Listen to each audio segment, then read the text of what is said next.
Just before we begin, I'd like to say a big thank you to Jonathan Doe for giving me a screener of this movie. It was very kind of him. So yeah, Defilement of a Porcelain Doll. After all of the tribulation with production, having to find new shooting locations and COVID bollocks, etc, etc, it's finally here.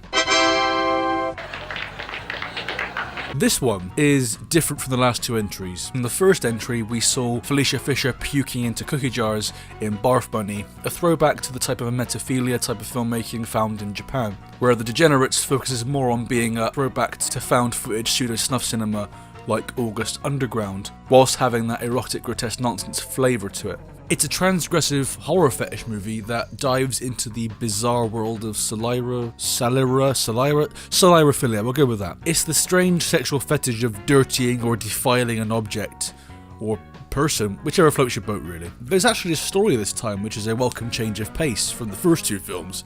An insane artist, played by the model Little Puck, lives beneath the train tracks of a decaying city. It's very eerie and very desolate, where she kidnaps a woman, returning actress Felicia Fisher, who is sadly the next unfortunate subject and is used as a canvas for the artist's latest twisted and sick project. If you've ever wanted to know what the inside of Felicia Fisher's nose looks like in HD, you can look at it now. Woo!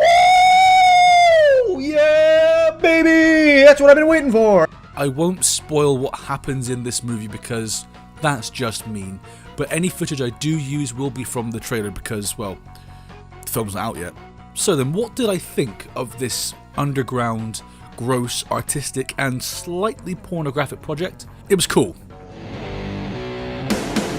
Nah, I'm just kidding, we're not even getting started yet. It was a good watch. It was horrific and twisted in many places, and it actually shocked me a little bit. Doe definitely pulls a lot of inspiration from different extreme fetish movies from Japan, such as LPS and Genki Genki. I haven't seen those films in full, but I've seen quite enough of them in mixtapes. But it also references movies like Face Torture, something that's quite innocent compared to the horrific end of the spectrum. I mean, to be honest, the Defilement of a Porcelain Doll does resemble a more gross and kinky flower of flesh and blood. The fetish aspects gradually get worse as the film goes on, and they do get pretty horrific, up until it's oh, excuse me, got something in my throat.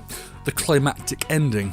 In traditional erotic grotesque nonsense fashion, the dialogue is improvised. I know that this is a risk because, well, it can be hit or miss, but for this type of movie, it's pretty fun and entertaining at times. Felicia Fisher definitely is good at saying things off the cuff, and especially Little Puck. Some of her dialogue was pretty good. And the beginning of the movie, when both characters are like talking to each other, she does fit that glove of a psychotic artist very, very well.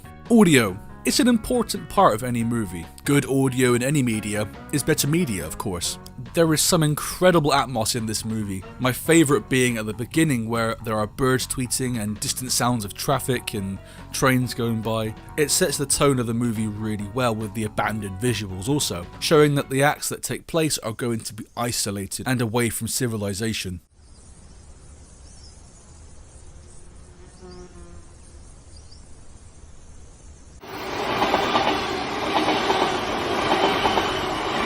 This is going to sound weird, but it kind of reminded me of that weird Aphex Twin music video Rubber Johnny from like nearly 20 years ago.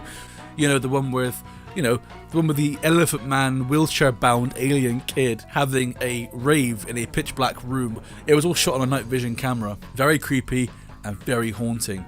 Hearing the passing of trains go by inside the demented artist studio was also really, really cool. It's a natural sounding atmosphere that makes it feel that more isolated. But you know what isn't cool? Lots of peaking in your audio. That was really cunty of me. I'm sorry, please don't stab me with the pitchforks. I really like my intestines. I get it, it's an independent production through and through that was backed by the people who really wanted to see it, which is great. But come on, man, you could at least set up some microphones around the building, to pick up any sort of screaming or echoing, and, use that. or even, you know, get a Rode or a mini Rode shotgun mic, just something there to boost the production quality a little bit. That's all I'm asking for. I don't ask for a lot. Again, that's the only gripe I have with the movie, to be fair, other than, you know, the running time dragging a tiny bit. That's all. Blood and gore was provided again by returning effects gurus Jesse Seitz and James Bell. Sadly, no Marcus Cook this time. But it is different from what they've done before. To be honest, it is gross and was glorious. If you know me by now, I love me some practical effects. Slap it on me, lather me in viscera, drown me in the red stuff. Practical gore! Practical gore! Goddamn, this was a good time. It was gross, vile, it was definitely more extreme than the last two movies, but overall, the acting was better, there was an actual narrative structure around it. To me, I'll say it again, it really is a kinkier and more gross fetish version of Flower of Flesh and Blood. There's no doubt about that. It definitely has that sort of quality to it, and definitely has the premise of somebody being captured and somebody being mutilated and used for somebody else's sick desires, really. And that was, it's awesome, and I'm happy to see that this type of filmmaking isn't dead and that it's still alive and kicking. I would definitely recommend this if you want to see something that is very extreme and is very raw and visceral, but I would also recommend it if you like the last two entries too. Of course, if you haven't yet, the film isn't released, but you can pre-order it off of futureproductions.com, and I'll leave a link below where you can find that. Snag yourself one of the big boxes before they go, because, well, you know what's going to happen, they're going to be gone for good. But I wouldn't recommend it whilst eating, unless that's your thing, you sick little cunt.